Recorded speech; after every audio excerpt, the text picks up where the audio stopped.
Welcome to Real Talk, where we dive into the raw, engaging, authentic, and lived experiences that inspire and inform. I'm Michelle Badusky, your host, and I believe that the hardest conversations to have are the ones we need the most. This is a safe space for real talk that challenges perspective, sparks growth, and pushes boundaries. No filters, no fluff, just real talk. Are you ready? Let's dive in. Hey everyone, it is Michelle Badusky, and I am here for some real talk about the state of politics in Manitoba and specifically the Sprucewoods by-election. And I am joined by a member of the Progressive Conservative Party of Manitoba, Ted Dzogan. See, I did that softening of your Z in your name again. I apologize. Ted, thanks for being here. This is going to be a great conversation. Long-time watcher, first-time caller. I love that. And for full disclosure, you are a member of the Progressive Conservative Party of Manitoba, and how we connected is really interesting. So in 2023, you sought the nomination for the 2023 provincial by-election. You sought the Sprucewoods nomination against Grant Jackson. The full election, not the full election, the general. You actually ran against Grant Jackson for the nomination of the PC party. Correct. And in that same election, I ran against Grant Jackson as a member of the Manitoba Liberal Party. So we have some really interesting areas where we've crossed paths and not always on the same side of the path. And for full disclosure, I am no longer a member of the Manitoba Liberal Party. I'm actually no longer a member of any provincial party. So let's just get that out of the way. So I think in full disclosure too, I should say that after that nomination, Grant worked hard at mending our relationship, and I talk to him regularly, and this conversation has nothing to do with him. But awesome. I do want and that's important because Grant is currently the Brandon Souris Member of Parliament at the federal level. So this has nothing to do with him or anybody personal. Right. And mine as well. I mean, I ran a very hard campaign against Grant. This has nothing to do with that or him. So let's just put that out there. We're talking about the Manitoba, like the provincial Manitoba Progressive Conservatives, and specifically this by-election, but not just the by-election, because I think the by-election has bigger, it means a lot more because we have another general provincial election coming up in just 2 years. And with all of the issues surrounding the heated and divisiveness of politics, it's bigger than just a by-election. Yep, absolutely. And I will spend a few more seconds to expound on. Do you want to tell the story of how we actually spoke for the first time? Oh, no, this is a story. I actually, when we first connected, I thought you and I were going to go head to head with, we were going to be ultimate enemies for life. I'll tell my version of it. So in 2023, as a liberal and as a female candidate in a very conservative riding, we know that Sprucewoods is considered one of the Manitoba strongholds for the Progressive Conservatives. They've never elected anyone but a male conservative. And I came out swinging, and very aggressive in my campaign as a female liberal. And there was a lot of backlash, including a lot of misogynistic slurs, threats, and a lot of vandalism on my campaign signs that wasn't just, normal politics, but there was a lot of female directed hate. And that's, I believe that's how we first connected. Yeah. Because you contacted me to apologize. Not that you did it. No, but your lawn signs were being targeted and destroyed, and it was costing you real money and stress. And I privately reached out to you and apologized and said, this isn't how democracy is supposed to work.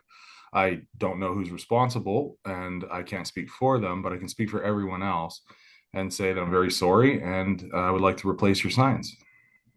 And you know what? I appreciate that. And you did make a legal campaign contribution to help me do that, because it's a struggle. It's and that's where this conversation kind of comes from. And it's starting with how hard it is to find candidates in this area that are willing to go up against that kind of that blue machine of conservatism. And it's tough. And it was ugly and in some cases even scary. There was an instance where we actually had to contact the RCMP because of the overt threats against me. And it was kind of a scary time. It was incredibly stressful. And I commend anyone for any Mm-hmm. party that stands up and puts their name on a ballot, but especially in some of these stronghold ridings. You know, I have a friend, Trevor, who is a trans man who has openly run in Steinbach. And, you know, it can be scary. And yet there's a lot of us who step up and do it anyways because we feel like we're doing what we believe is right. Well, I think that's the crux of the conversation we're going to have is how do we get to this moment where we lament the candidates that we have to choose from, and how do we change that so that we feel good? And I'm worried about who the best candidate is between a couple great ones, and not worried about, oh, can I vote? I feel sick to my stomach. What am I going to do? You know, and that leads us, that's a great segue into what we wanted to talk about today, because on we were both at the Sprucewoods by-election debate on Wednesday night. So that was August 20th. August 20th, 2025. The three Sprucewoods by-election candidates, Liberal, NDP, and Progressive Conservative, had a debate in Sprucewoods, which was fitting. And on Friday, Devon Ross, one of the columnists, wrote an opinion piece in the Brandon Sun. And Devon was one of the panelists that night. And I'm going to say this with experience that during the 2023 campaign, I sat on that debate stage. The panelists were slightly different, but Devon was there. So was Kelly Saunders. And it's an intense moment. Not everybody thrives on that kind of environment. I do. I loved it. I think it was one of the best experiences of my life. And I know that Grant Jackson and I had one of the most interactive and exciting debates I think we've ever seen. And we really went head to head. At least that's my perspective. It was really a great night for me. But not everybody loves public speaking, and the cameras are on, the pressure's on. And this is not one of those debates where you're given the questions ahead of time. You don't know what's coming at you from some of the brightest political minds in our area. I did So not get that opportunity to participate at that level in the debate, so I take your word for it. I'm sorry, I do get excited. I really like that. So let me go into what the whole point of that big gushy moment of mine was. So in this opinion piece, Devon Ross really highlighted the fact, and literally the title, "The People of Sprucewoods Deserve Better." And a couple of things for those of you who haven't read the article, I strongly suggest you go to the Brandon Sun, pick up the copy from Friday, read this article. He does an amazing job, and he's 100% right. He talks about how both the front runner, who is Colleen Robbins, and the NDP candidate Ray Berthollet really kind of did not do their parties and their voters justice. Ray was, very uncomfortable in front of the camera and on the debate stage, and that came across. But Colleen actually again apologized, and I'm gonna read this so that I get it correct. Having said all of that, I'll start back. Whether Berthollet, Robbins, or Reid, who is the Liberal candidate, are qualified to represent the people of Sprucewoods is ultimately up to voters living in that riding to decide. With that fact in mind, I encourage each of you to watch the debate on WCG TV. I'll put in parentheses, it's also available on YouTube and on my own Facebook page, so shout out to me. Having said all that, Devon continues.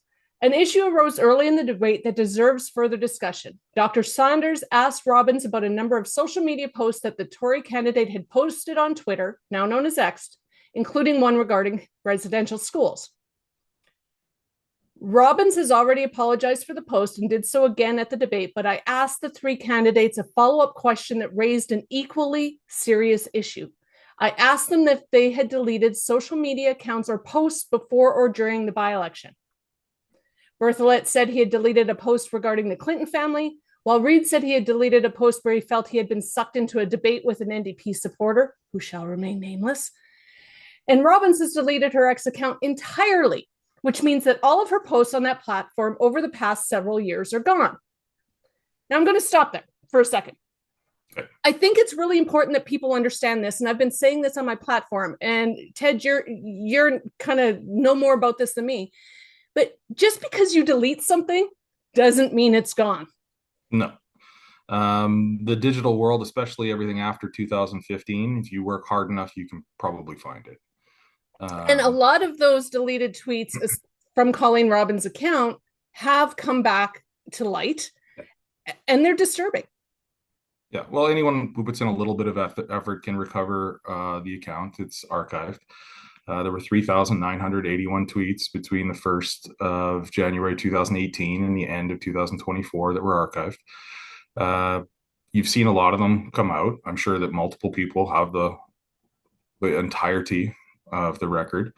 The issue, one of the problems with social media, though, too, is that, and you've seen this already, often replies are done with 3 or 4 words, and the context can be lost in a greater sense. But that just makes it harder to dig through things and understand what's being said. So what we've seen that's come out are things that are easy to interpret, easy to understand, but maybe don't even fully grasp what's going on in there. Well, and I have been sent copies and screenshots of archived tweets from Colleen Robbins from multiple people. I've been getting emails and messages since I started talking politics about this by-election. And some of them are very disturbing. We've talked about a lot of them where she defended residential schools. She supported Donald Trump. There was even one tweet where she said his, State of the Union address brought her to tears. So she was so moved by his words. There was a lot of things attacking unions and teachers and attacking and spreading false information about the LGBTQ community. So these are all things that have come out since, the candidacy in the last couple of weeks. And she's not denying them. She said them. She's apologized for them publicly. Mm-hmm. She said at the debate she would never again speak on issues that she was uneducated about. Of course, she said that before she started spreading more, propaganda and misinformation. But the point really isn't about, apologies. It's easy to apologize after you get caught for something. But this is what Devin Ross said, and this is what I want to talk about. He says in the Brandon Sun, there is only one reason for a candidate to scrub their social media accounts, either by deleting posts or accounts entirely. It is in order to destroy material that, if discovered, could make them look bad to voters and or be used in attacks by their opponents. In other words, it could hurt their hopes of being elected. Deleting that material deliberately deprives voters of a complete, accurate understanding of the person who is seeking their vote. It can and often does harm the electoral process by withholding critical, relevant information from voters that could impact the choice they each make in the voting booth. So my question is this. Oh, and I should say, later on he goes, all of this leads to the question, if candidates are willing to destroy and or withhold information in order to improve their odds of being elected, what would they be willing to delete or withhold in order to stay elected? That was the big question.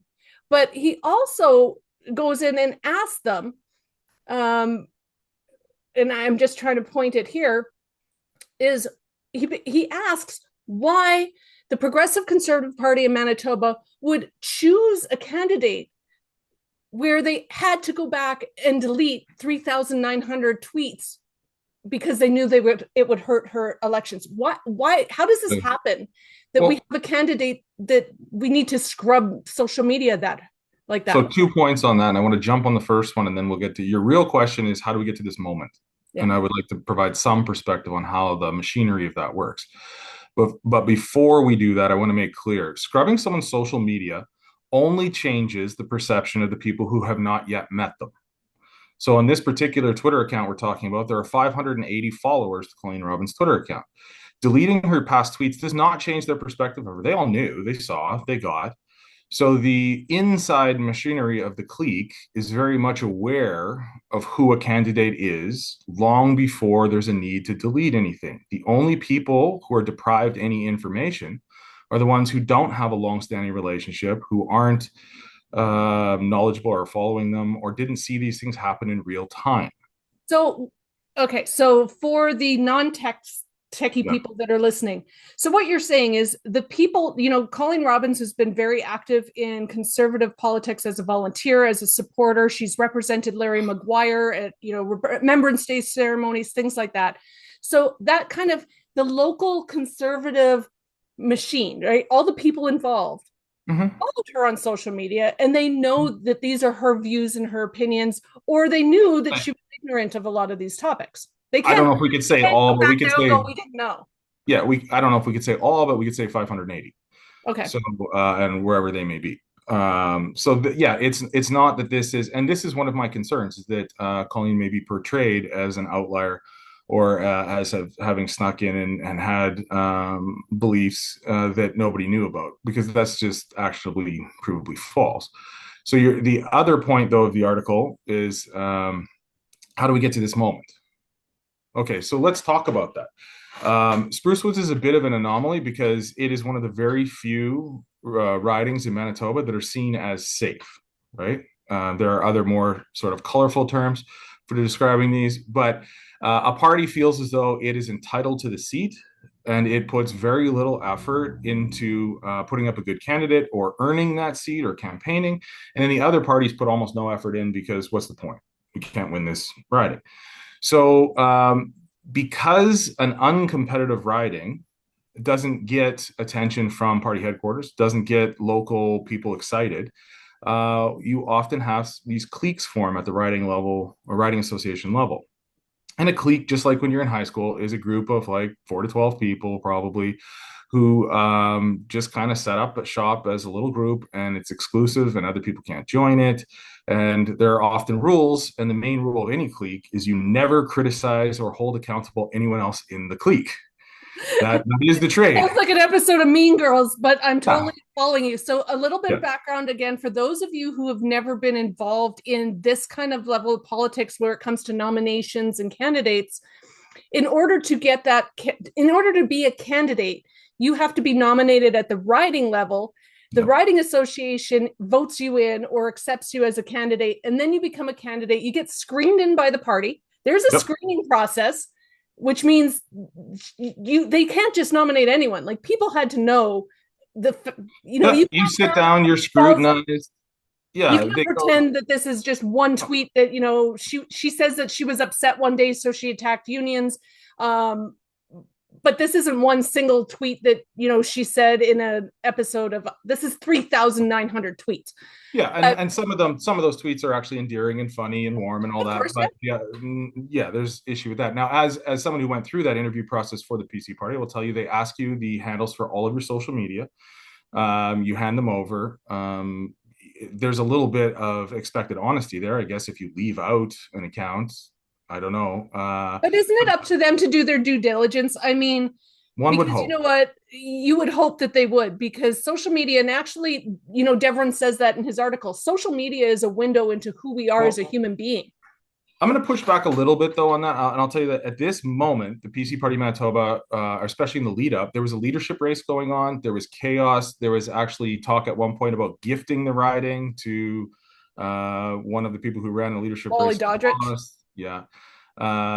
So there was a lot going on, and with that turmoil, I don't know who at party headquarters would have been fully invested in the vetting, and maybe this one slipped through the cracks, and that's so at But the that party just headquarter level.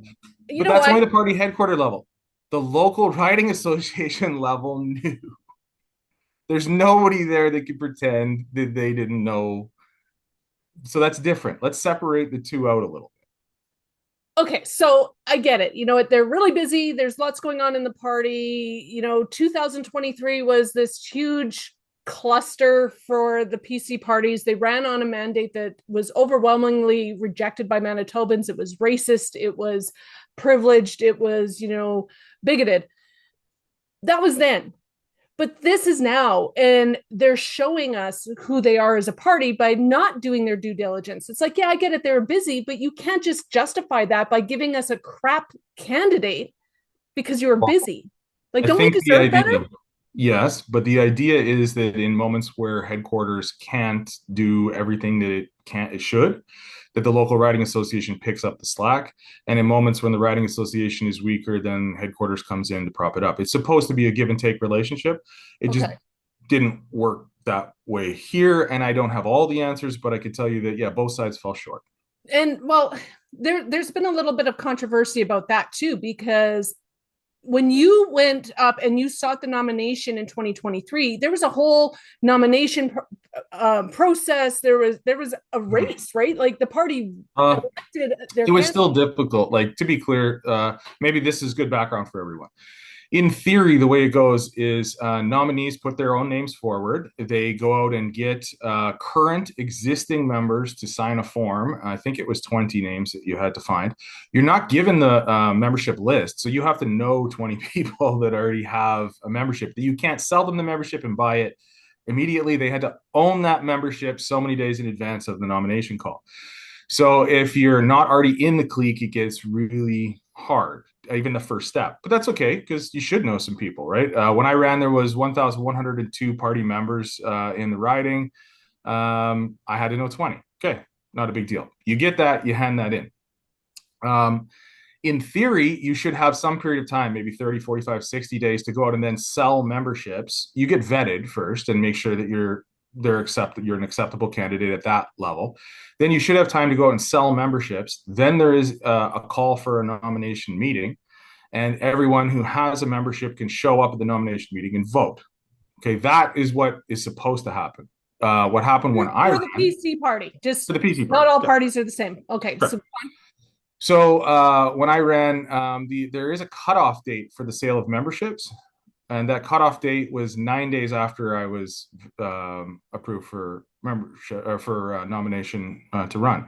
So effectively, knowing that I could run, I had 9 days to sell memberships before it was cut off. In this last by-election, the cutoff date for membership sales preceded the cutoff date for vetting nominees.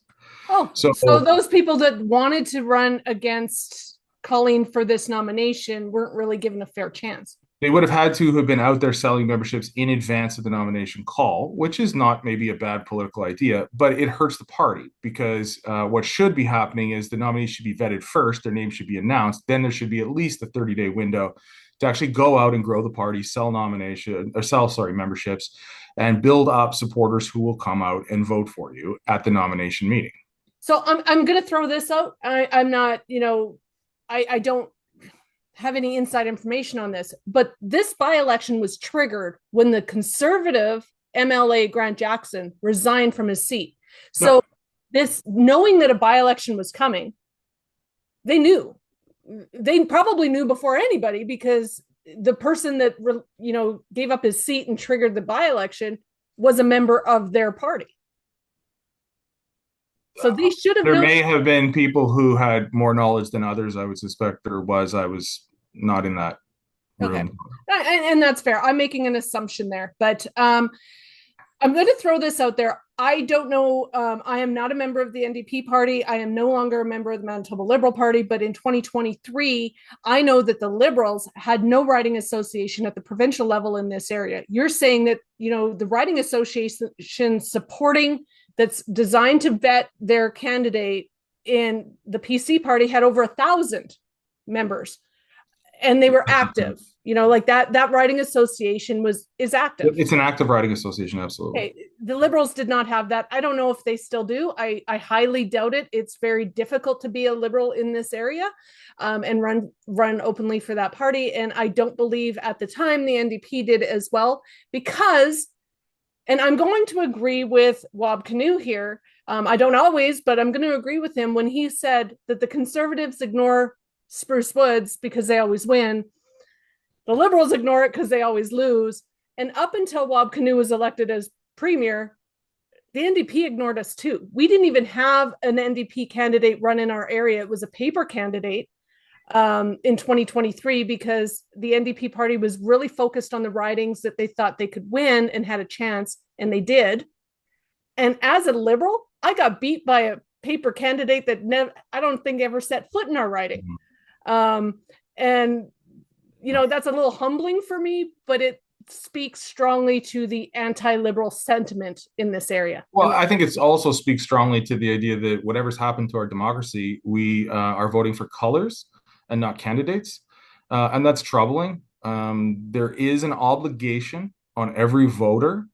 If you take your responsibility seriously, you should spend at least 30 seconds speaking to each candidate. That's going to inform you about where they're at. The color that they wear is supposed to identify their political ideologies and beliefs. I'm not so sure that we live in a world where ideology is now grouped on this chart like it used to be. It seems to be quite a bit more cliquish, and it has to do with small groups of people and what those groups gain from occupying certain positions. Well, So speaking as a candidate, and I worked hard. I think I was probably one of the you did. hardest working. I worked harder than almost any political candidate ever has to lose an election that I knew I was going to lose from the start. Let's put that out there.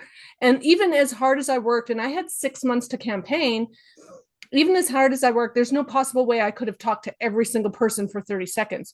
So as a voter, we rely on a lot now on social media to tell us who these candidates are and what they believe in. So knowing that she went through a vetting process, knowing that over 500 people followed her and knew for years the types of misinformation and ugly commentary she was making, isn't the fact that they deleted and scrubbed her social media before other voters could see it a sign of like an admission of like a guilty conscience here, that they were deliberately trying to mislead voters?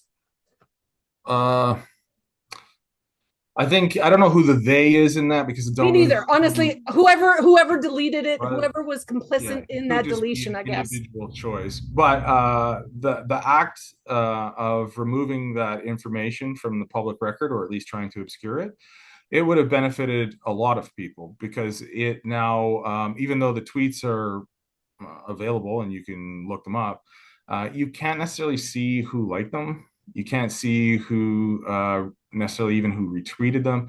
So there's a lot of cover that's given by deleting that because then you don't really know how out on a ledge that comment was or how generally supported by other people that comment was. It remains a mystery. Yeah, I mean, why delete stuff? Because you know that those views do not align with the majority of people that you need to support you in order to win an election. So it's deliberately misleading. It's deliberately meant to set the playing field. And this is what elections are, though, let's be clear. It's deliberately meant to set the conditions that are most favorable to your victory. See, I So, get that. I get that. But that is, I like you, Ted, but that's a lot of political, okay, well, let me misleading reframe it. for It saying is, we are going to deliberately hide who we are as a human being uh, so that you'll like us more. oh, that is it. That is it. But let me also reframe it to say that, it's a choice between being elected or being elected because it's in someone's best interest or being elected because it's in the community's best interest. If your goal is to do the best thing you possibly can do for your community, then you have to stand on who you are and what you've said and what you've done and what you haven't walked back from until there's an election. Well, that's a big thing because anyone who's listening or watching this right now obviously follows me on social media. I can be quite opinionated. I could be very strong, and I have been for years. And during my campaign, and even now, people find things that I said 15 years ago. And I don't deny it, I don't excuse it. But most of the time, when it's something that no longer aligns with who I am as a human being today, I admit it and say, you know what? I was wrong. I believed that then, and I was wrong because now I know better. When you know better, you do better. Oh. And I can admit that I've done a lot of really gross, ugly, and I said stupid stuff in my past. I'm a recovering addict. I've always been open about that. Am I a perfect human being? No. But I can own that. And trying to hide it, this is what gets me. They deleted it right before the campaign. That means she knew. And in the debate, she said that she deleted all of her social media because she wanted to protect her family from cruel people. Um, I find it really interesting that you feel like you have to protect your family from your own words.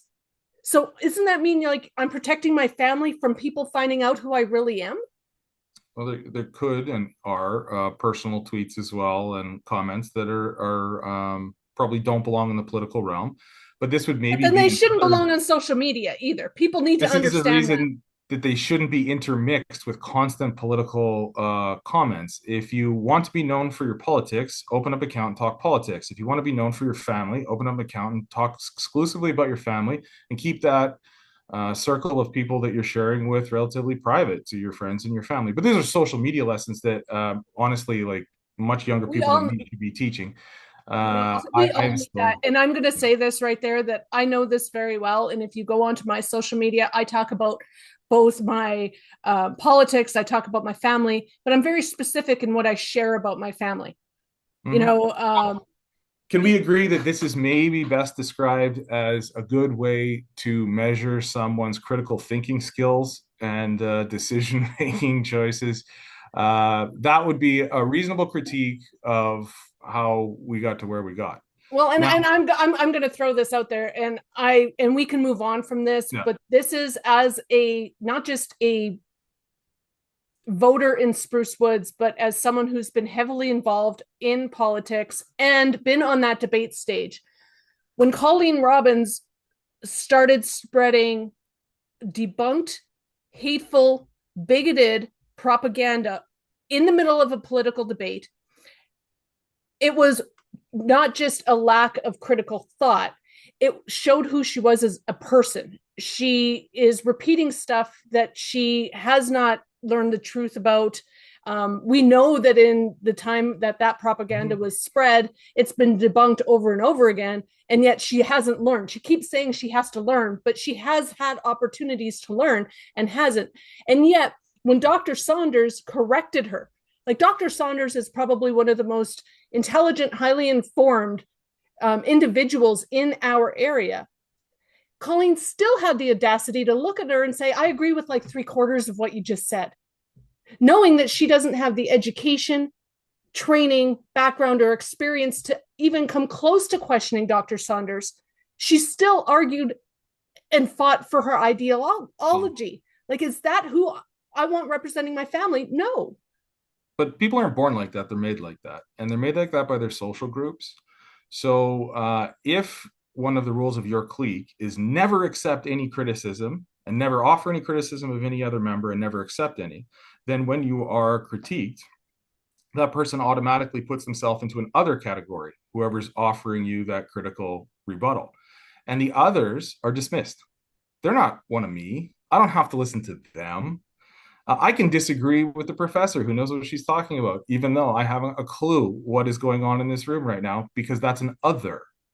And that's one of the dangers, again, of cliquism there, is that it separates who I listen to from who I don't. It creates lines where information from this side of the line never, ever gets through my ears. I mean, just look at what we've seen, the willful ignorance that takes place south of the border. We'd like to laugh at them. Unfortunately, we can't because we're experiencing it here too. But this idea that there is multiple sets of facts or that opinions equal reality, that comes from drawing lines, often political, where, Michelle, you don't belong to my political party. I can't listen to you. And if you have a valid point and you're critical of me, then I just take up this other thing that maybe someone in your party did, maybe like years ago, that's completely unrelated, and I talk about that. That is the poison to our version of democracy. When we don't speak to the people who are on the other side of some imaginary line and we don't receive constructive criticism within our side of the line, then we just spin out into nonsense.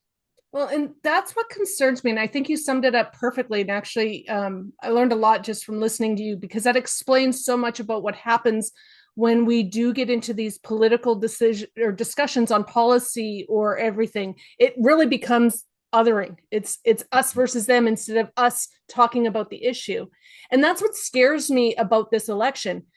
is because I was hoping with a leadership change in the progressive conservative, and I used to be a progressive conservative. I left this party back before 2019 when federally and provincially the progressive stopped. And we became, and I use the hashtag regressive conservatives a lot, but really it's a reform party. And we're seeing it go further and further to the right towards this mega style of Trump Republican politics. And we're really lost. Like the progressives, I call us the red Tories, the ones, the Liberal Party is supposed to be centrist. Dougald Lamont took it far left. And now in Manitoba, the NDP is as close to a centrist party as we have. But these red Tories that are socially progressive and fiscally conservative is where the majority of us belong in this province. And that's what we voted against in 2023 was this socially conservative Republican style hatred kind of politics. And I thought it was going to change with the leadership. But the fact that they're allowing a candidate who's doing this, who has a proven history of this, and no one's standing up and saying this is wrong. We have elected conservative MLAs in this area. I'm standing up and saying you are. I apologize. But we don't see Abi Khan, the new leader, he's saying that, we're a new era of progressive conservatives. And yet he's openly campaigning with her and hasn't spoken out against any of this. We have conservative MLAs in our area and conservative MPs that aren't standing up for our community saying this is wrong. So what are we supposed to take? This isn't a new era of progressive conservatives. I feel like Abi Khan is using Colleen Robbins as a testing grounds to see if she can get elected, even knowing this ugly history and her performance and the things that she's saying. If we'll still elect her, then the general election in 2 years, they can be just as ugly and as divisive as they were in 2023. I feel like we're being used as pawns here and being disrespected because they're not even trying to pretend to give a damn. And that scares me. I'm going to push back a little bit on some things. I think the timing of this, I think Avi inherited this. I don't think that, I actually know firsthand that his preference would have been a contested nomination. And there were at least 3 other people who wanted to run in this nomination, and they were just basically pushed out at the riding level association, riding association level, and didn't get to compete. I know for a fact that after the pressure that was placed on Avi to hand the nomination over to Wally Doddridge, that he did not want to see an acclamation. So let's cut him a little room on that one. So then it goes back to the riding association. Yes, very much so. So on that front, the new era remains to be fully developed. Maybe it starts Wednesday morning, and you're right. It probably the results of this election will determine what that new era looks like. Is it a move to the center to be inclusive and build membership and not just allow a small clique in a different area to run things, or do they go out and actually say, okay, let's throw the doors open, let's build a team? Or do they say, hey, we still won. It doesn't matter. We can throw whatever we want up. People vote for colors, not candidates. Business as usual. Let's see, and just wait it out and say, well, no government usually wins more than 3 elections in a row. So mark a date on the calendar. By this point, the public will be fed up and we get in without change. See, that's what scares me. And that's what kind of, shortly after the 2023 election, I got ill, spent a year battling cancer, said to myself I was never going to be back here, that I was going to be focusing on recovery and health and enjoying the life that I feel like I've been given a second chance to live. And yet here I am, because what you just said scares the hell out of me. Yep. That, if nothing changes, nothing's going to change. And we're seeing, and you're a little bit, him personally, I don't. You're a lot more compassionate towards Abi Khan than I am.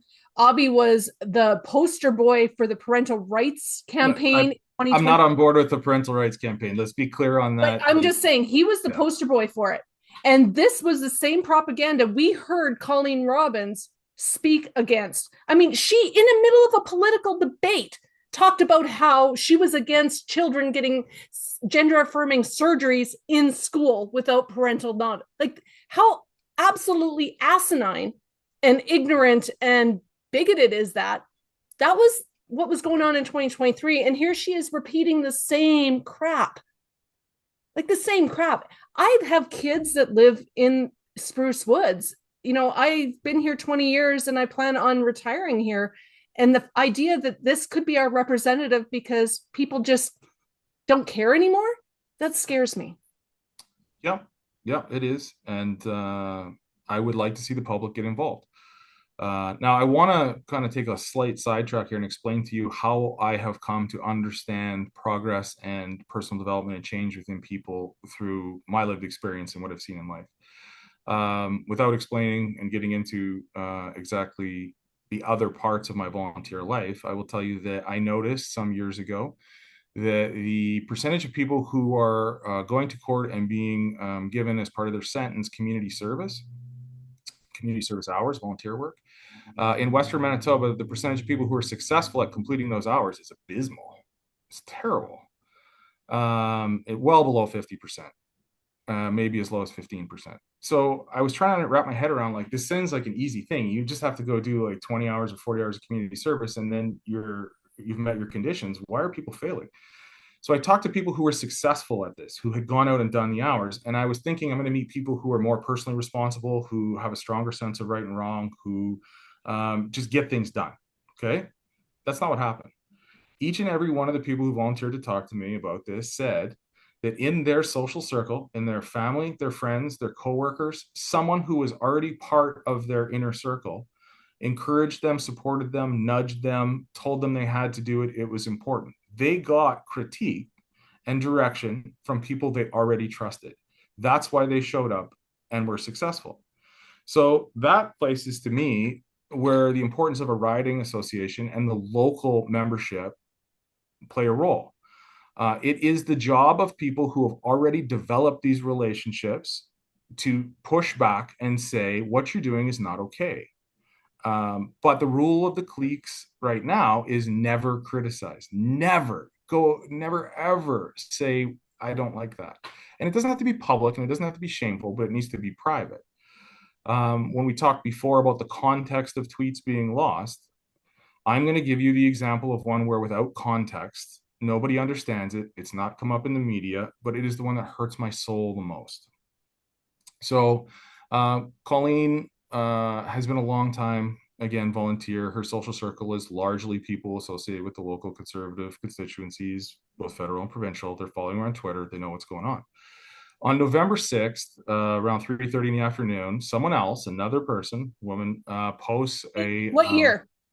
2019. Okay, so November 2019, go on. November 6, 2019, around 3:30 in the afternoon, there's a post that goes out that falsely claims that two students were told at their Remembrance Day ceremony 5 days later they would have to wear a rainbow poppy. And I remember that because my platform was blowing up over it. So the two students object. They say that Remembrance Day is for veterans and not for the LGBT community, and we're not going to do this. And they get suspended for hate speech. That's the concept of the post. You can post a copy in the comments below. Yep, I remember it. Yep, I will. So 5 p.m., Colleen sees at some point just before 5 p.m., so the post's been up about an hour and a half-ish. She sees it and starts promoting it in her social circles, and she sees the first comment is she praises the bravery of these two young women. 3 minutes later, she suggests that CGOB investigate this. Hey, that's a reasonable quote. Reasonable tweet is to say, I want someone else to investigate this and see if it's true. Okay, can follow along. 5:33, 30 minutes after the call for investigation, Colleen posts Stonewall Collegiate Interlake School Division. Which was never mentioned in the original post. No. No school was ever named in that original post. And I actually remember this very well because my late husband, who passed away in 2018 of complex PTSD from serving in our military, was a veteran. And my social media was blowing up over this because people wanted me to get involved and like jump on this bandwagon in support of veterans. But we didn't have enough information. It was just a tweet that someone said this happened. There was no evidence, no proof. And because I declined, it was interesting, but go on. So naming the school directs hate from across the internet, more than just Canada, down upon Stonewall Collegiate. They had to make That, like public announcements and all of that. multiple public announcements. There were concerns for the safety of the students and staff. And this hits home for me because in my for-profit life, I am responsible for the security systems and access control systems in most of the schools in rural Manitoba, or at least northern Manitoba. The last thought in my head when I go to bed at night is, have I done enough that if someone directs a threat towards a school, will the students and staff be safe? That is literally the last thought in my head before I go to sleep 5 nights a week. And by naming this school without any evidence, Colleen technically was being very if it could have been ugly. Like it It could really have could been have. very ugly, and it endangered people that had no part in any of this. They had done nothing wrong. They were innocent. So, anyways, that is upsetting on its own, but it gets a little bit worse. So by the time we get to November 8th, that's 2 days later, it is widely broadcast across Canada on every major news service. This is fake. This is a hoax. This didn't happen. Colleen is still engaged in a conversation at that point on that very Facebook post or tweet lineage there, and she is defending her comments. Okay, she's not accepting it's fake. Whatever, moving on. That's That goes November. back to what you said about the othering. Like even if I'm that cognitive dissonance, it's like here I am, my views are proven wrong by actual facts. So I'm just going to dismiss the facts as fake news. We see that in Trump every day. Yeah. Then November 11th, 5 days later, 3 days after it is widely known that this is a false story, but 5 days after the original post, Colleen Robbins is chosen as this federal riding's representative to lay a wreath on a cenotaph on behalf of our sitting MP, Larry Maguire. That in that moment, on that day, after what she had done, she is probably the least deserving person in the entire riding to represent us and lay a wreath. And yet, if you're inside the clique, the one rule of the clique is you never criticize or hold responsible anyone else inside the clique for their misdeeds. So there was no, hey, we should rethink this. I can't find a single apology online. I can't find any retraction. In fact, the tweets remained up until this year. They weren't ever rethought, re-edited. So this isn't, like Colleen Robbins deleted tweets because she went, damn, you know what? I was so wrong when I did this. I'm going to backtrack and just get rid of it. She just left everything up there for years for people to view, people to see until she decided to run for office. Yeah, and this was known to the people who followed her. Again, now that doesn't mean every person reads every tweet, but you don't have to know everything to get a feel for it. And this is what's upset me. This is why when I stood up and said the candidate in this election that most closely resembles my values was not the one in my party.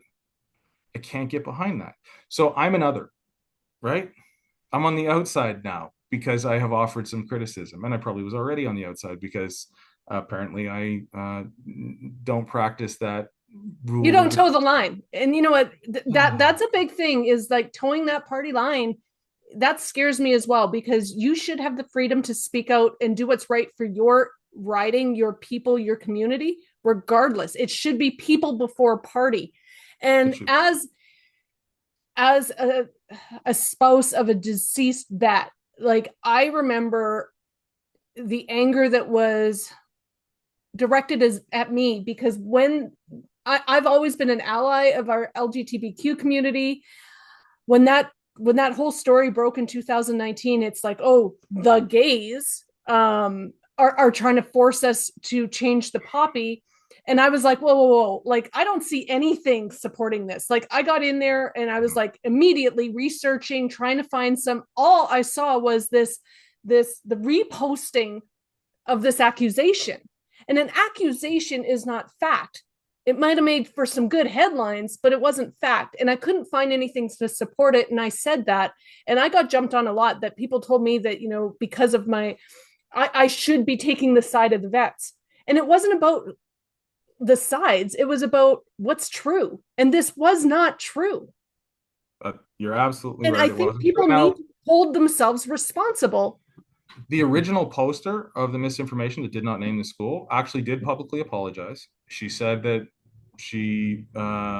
what she did was wrong, and she felt bad about it. The original poster, but there's more people that should have apologized. Let's just Well, put it. we need to hold ourselves accountable, because you know what? Social media isn't just this anonymous tool to hide behind. Those of us with a social media platform, and I don't care if it's 500 followers on Twitter or 5,000 followers on Facebook or 3 people that watch your Instagram, you have a responsibility, and you are accountable for what you share and what you spread, because that's your public face. People seem to think that the internet is some anonymous place where you can say and do anything. No. It is, and Devon Ross says this in The Brandon Sun, it is a window into who you are as a human being. And Yeah. you cannot tell me, and I'll tell you this. Here's a little bit of a story. When I meet someone in person, I actually had someone come to my house a few years ago for a garage sale. And I was talking to them, and she looked at me, she goes, you know, you're not nearly as much of a bitch as I thought you'd be. She I mean, says, you're actually exactly like you are online. And I'm like, I am, because there is no online persona of Michelle. I'm just Michelle. And you know this. yeah. I can be pretty aggressive online. I could be pretty damn aggressive in person. Like, Mm-hmm. my views that I share online are the views that I hold as a human being. And you cannot tell me that Colleen Robbins was tweeting all these thousands of tweets, F Trudeau and F the news, and I love Trump and I hate unions. You can't say that she did that online. And then the people who met and talked and worked with her and volunteered with her saw this other sweet, loving person that didn't have those views. You can't separate that. There can be differences between people on how they present themselves in the real world versus how they present themselves online. But I mean, it's obviously clear to the 580 followers. That's true. There's just no way around that. And I I will say, mean, if you are, and I'm going to say this, okay, if you are someone who's a completely different person online than you are in person, I don't want you representing me either, because now you're just phony and you're playing to whatever audience is with you. And I don't want that we've seen enough yeah. politicians that will play both sides of the fence and do whatever suits their purpose and wait and see which way the winds blow before they have an opinion on a topic. That might make me a terrible politician, because I always speak my mind and speak my heart, but I'm okay with that.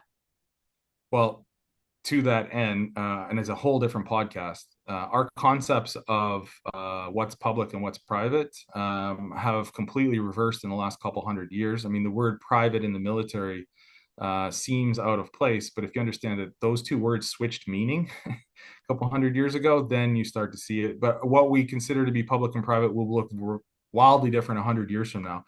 The generations that are growing up right now with social media, they will not be able to successfully live in a world where people are allowed a online persona that is wildly different from their real life persona, because that will sow chaos with trust, with community building, with everything else.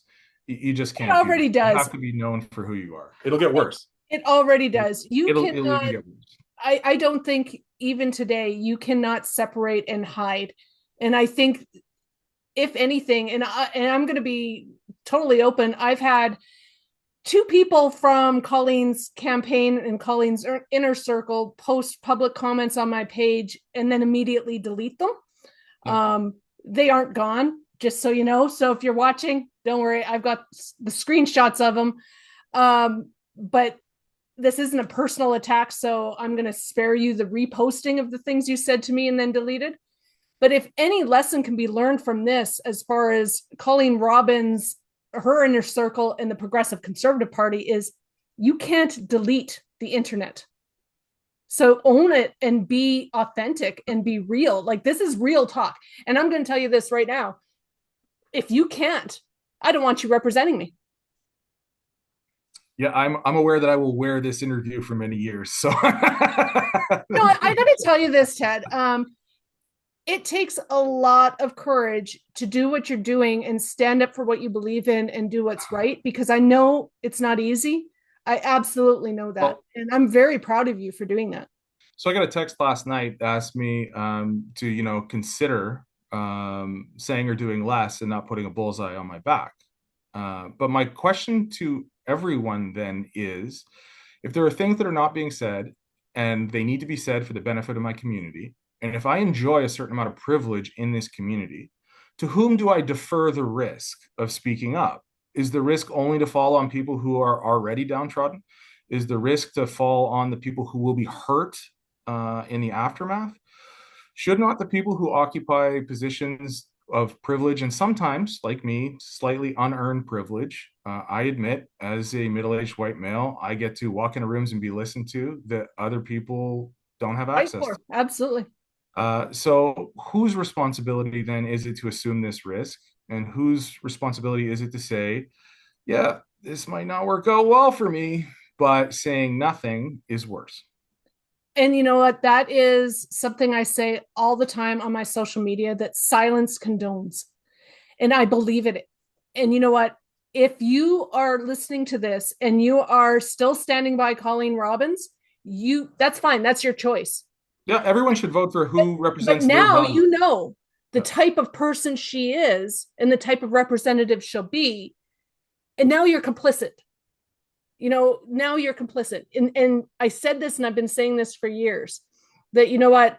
If you voted for Donald Trump, you kind of get what you vote for. And I'm saying the same thing here, that if you stand by and watch someone spread hurtful, like what kind of human being attacks vulnerable communities? You talk about privilege. We have privilege in this world, and I believe that it's our responsibility to use that privilege to help people rise up and use what platform, what power, what influence we have for the better good. But if you have a position of power and privilege and you use it to step on people,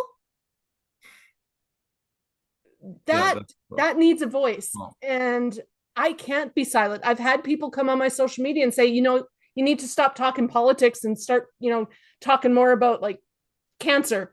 But I have an obligation.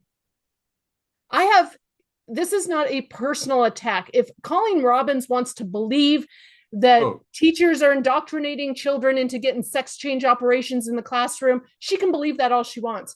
But is looking to hold a position in our government which will affect decisions that impact my family. And I have an obligation to stand up against that. That's how I feel.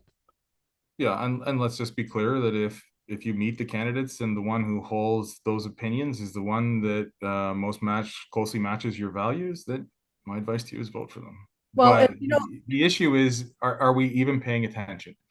Is the well, the average Riding voter? Association obviously is. So now the Riding Association for the Progressive Conservative Party of Manitoba obviously supports and holds those same views by definition. And They maybe not refuse all to as be in individuals, critical. but if they're going to stay silent and allow this, then they are telling us You who have to they wear are. that. Yeah, you have to wear your silence too, not just your words. I And understand that. I know I get a little heated about this because it's not really about politics anymore. It becomes about who you are as a human being. And sort of your core beliefs and what's important. So if for me, the driving force between most of the community work and my involvement in the community at large stems from the idea that I want to build the healthiest community I can. And in a healthy community, we don't divide people into us and them. Okay. We don't divide people into those that give help and those that receive help. If there is any sort of a barrier between those two, it has to be permeable. People have to be able to walk back and forth. So, Michelle, you and your pain and your needs, they're valid, period. They might not be the same as mine, but mine are also valid. And yours might be more emergent or urgent and need attention at a greater level than mine, but it doesn't dismiss my pain. And it doesn't mean that someday when I need help, the community shouldn't support me. We should both be able to offer support to community members and receive support from the community on the very same day. That's what a community is. That's what a lot of my work has been about. It's funny. If you look at a lot of the things I've done in the community, they're really about teaching capitalism to people with training wheels. I'm not name dropping programs right now, but it's like I didn't set the rules. Nobody, when I was first introduced to hockey and football, nobody came to me and said, Ted, there's this game, and what would you like the rules to be? I was just told the rules. I learned the rules. I played the game. That's how I view capitalism. Okay, I'm generally a defender of capitalism because that is what we will wake up into tomorrow. So just learn the rules. And if someone comes up with a better idea, a better plan on how to run things, show it to me. I might get behind it. But tomorrow when I wake up, if my community members, especially the ones who are less privileged, the ones who are in poverty, the ones who are suffering, if they don't understand the rules of the game that we're playing by, they cannot move forward. Okay. So a lot of my work in defense of capitalism, a lot of my work in defense of free market, a lot of my social work is about teaching people the very basics about how money is a placeholder for time. The only thing we ever trade each other is your time, our time.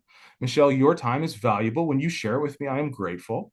When I gain a benefit from that, then I should reward you with some marker that says, thank you for the time you've put into this product or service. And I give you a token back that I have earned with the application of my time. That's how I view that whole exchange. But on a community level, I mean, in the free world, we go out, we turn a profit, we do all these things. On a community level, we need to build everyone up so they can play the game, so they can be as successful as they can. And then when their abilities and skills still don't get them to a line where they can compete with everyone else, then that's where equity steps in. And we decide we're going to nudge a few people up. That's what social programs are. That's where supports come from. It is not about hurting people who are aspiring to more or trying to stop them or put a glass ceiling on them where they can't succeed any higher than a certain point.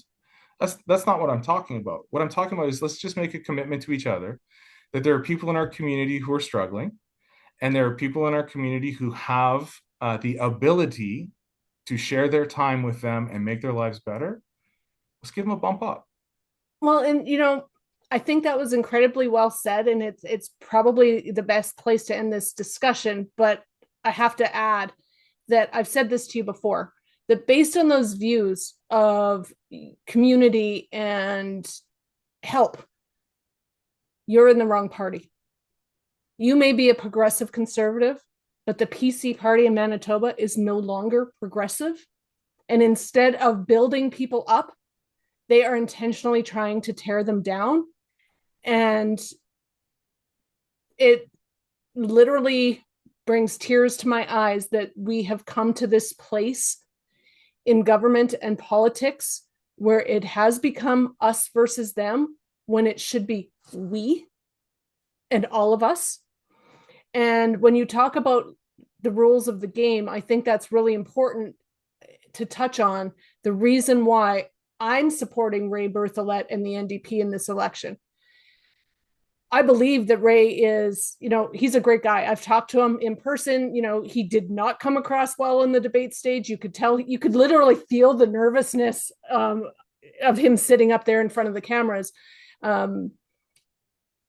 Stephen Reed of the Manitoba Liberal Party, he spoke well. He's well educated. He's well spoken. But the rules of the game in this area, and I know this from personal experience, it does not matter how well spoken, how well informed you are, this area is not going to, at this time, elect a Liberal.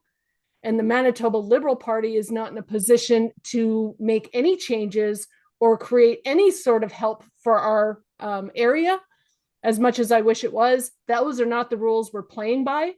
And I can't support Stephen because he does not have the party to back him to make any kind of change. And I really wish Stephen would run for leader of the Manitoba Liberal Party because it is in desperate need of revitalization, and maybe he can rebuild it and come up strong in the middle and be that centrist voice that we desperately need. He could be the Jack Layton of the Manitoba Liberal Party. But until that time, I cannot support him, because I need a representative in this area that can actually put change into effect from a place of compassion and caring. And Ray may not be the most polished public speaker, but he is passionate and caring, and he will listen, and he's got the party to back him. And that's how I made my decision, because you know what? I wish the rules were different. When I ran, I got my butt kicked by a piece of paper because those are the rules of the game. I can't let you tell me I'm in the wrong party and then end the conversation with all that. The values that I hold dear and that I believe should be present in the Progressive Conservative Party of Canada or Manitoba were taught to me by a generation of progressive conservative leaders that has retired, that is gone from the public eye, but they remain in my life. They are people that I admire. They are people that I hurt for when I know that what they believe has largely atrophied out of the party. And my commitment to them is what keeps me in the party. I may be the final progressive conservative left one day, and then that'll be my gift to that generation who taught me those values, is that I did not abandon them in the face of other people drifting from them, that I stayed and kept the lights on as long as I possibly could. Now, that is really well said. And I think that this election is going to be that proving point for you, that we have an opportunity to tell the Progressive Conservative Party of Manitoba right now that we want progressive. And if we elect Colleen Robbins in this by-election with everything we now know, we're actually doing the opposite. We're telling them that this is okay. And I don't see change. But if for the first time ever we elect, a non-conservative, that's going to send a message to the party that they need to come back to their progressive roots. I'll leave you with this. 2,600 years ago, approximately, in ancient Greece, and it's debated who the original sayer of this phrase was. But there's a quote that comes to us and is often now attributed to Hippocrates that says, everyone wants to heal, right up until they find out that the medicine is taking personal responsibility for your actions. So that's been known to us as human beings for 2,600 years. We don't practice it very well. But it is the path forward. We take personal responsibility for our actions. I know for a fact that the PC Party of Manitoba needs to heal. I am ready to work with anyone who is ready to take personal responsibility for their choices and actions. I hope I get that opportunity inside the party to fix that. And if not, I did my part. I tried. No way to add to that. And I'm going to leave you with the final word, which I rarely do. So thank you, everyone, for listening. This is Real Talk with Michelle Badusky. Tune in, add any of your questions, your comments below. And if I don't have the answer, like always, I'll find it. Keep the conversation going. And on Tuesday, vote your heart. Vote. That's it for this episode of Real Talk, where we tackled the hardest conversations because they're the ones we need the most. I can't wait to hear your thoughts and opinions. Let's keep the conversation going. Follow me on Facebook, Instagram, and Blue Sky, or connect with me on LinkedIn. Don't forget to like, share, and subscribe so you never miss an episode. Until next time, stay real, stay engaged, and keep living your authentic truth.